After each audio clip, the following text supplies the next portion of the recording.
आपल्या सगळ्यांना माहित आहे की मराठवाडा 17 सप्टेंबरला मुक्त झाला, आपण झेंडा केला है ना.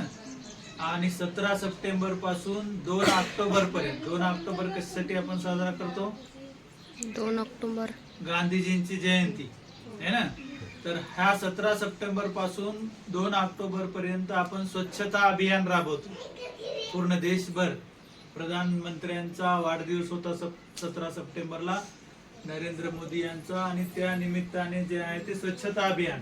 तर आजच्या स्वच्छता अभियानामध्ये घरी जाऊन भेट द्या असा एक संदेश आहे. तर त्यामध्ये शरीराची शुद्धी, आपण स्नान वगैरे करतो, अंगण वगैरे सगळं स्वच्छ ठेवतो, भांडे कुंडे. दसऱ्यामध्ये महिला मोठ्या प्रमाणात दसरा काढतात है ना, म्हणजे एक प्रकारची स्वच्छता आहे. तर ही स्वच्छता आपण फक्त 15 दिवस नाही तर जन्मभर पाळली पाहिजे. आणि आपण जे आहे ते इतरांना धडे दिले पाहिजे. आपण स्वतः स्वच्छ राहिले तर आपल्याला इतरांना सांगण्याचा अधिकार असते. म्हणून आपण जे आहे ते जन्मभर स्वच्छता अभियान हे काही 15 दिवसाचं राबवायचं नाही तर नेहमीसाठी आहे. आणि म्हणून जे आहे ते आज घरी भेट देऊन सगळ्या माता पालकांना सुद्धा, विद्यार्थिनींना सुद्धा, आणि ही नवीन पिढी सुद्धा, कारण जे आहे ते असं म्हणतात की सिखाने से कोई शिकता नाही. समजा एखादी गोष्ट आपण फळ्यावर लिहूनच सांगितली की सूर्यनमस्कार असे असतात, योगासनं असे असतात, पण करून नाही दाखवले तर योगासनं कोणाला करता येतील का? नाही.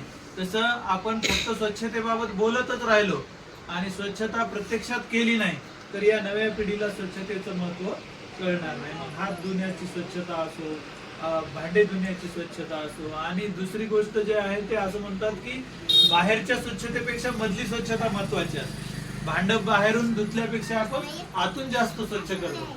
आणि म्हणून स्वच्छता जी आहे तनाची, मनाची, जनाची, धनाची, सगळ्या गोष्टी आपण स्वच्छ ठेवल्या पाहिजे. तर या निमित्ताने आज या भुलाबाईच्या आज समारोप आहे का?